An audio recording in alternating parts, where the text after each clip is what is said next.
Hi, today's video is about the idea of shipped being the new perfect. Now that may sound a bit strange, I'll tell you what I mean by that. Uh, I used to think when things were perfect then I could ship them. And what I mean by shipping is just put things out into the world, whether that's a talk idea or a book or an article. I had a bit of a perfectionist streak in me. It hasn't gone away completely, but it runs me less so than ever. So I used to think things had to be perfect before I could ship them. But it's gradually dawned on me over the years. I think one of the thoughts that's really helped me shift my thinking is the idea that people can't be inspired by what you're planning to do. They can only be inspired by what you're actually doing and who you're actually being. That I realized that it was more helpful to put my work out into the world, even if it wasn't perfect, than it was to wait until it was perfect before I put it out into the world.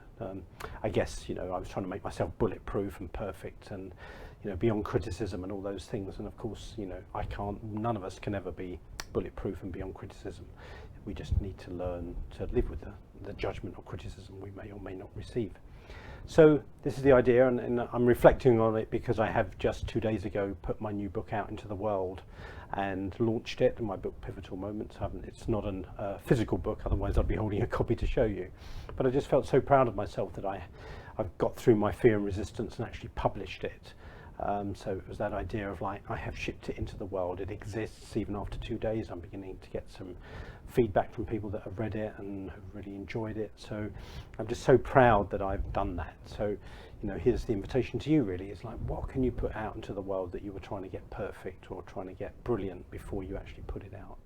Now I'm not talking about being reckless and putting things out into the world that are only half-hearted or have faults in them that could cause people problems. I'm not talking about being reckless. I'm just saying, can you bust your perfectionism if you have a strand of it and just share your voice, your ideas, your message, your heart with the world, because it'll have more impact than you waiting to do that. So I hope that's helpful. Let me know how you show up, how you ship yourself out into the world.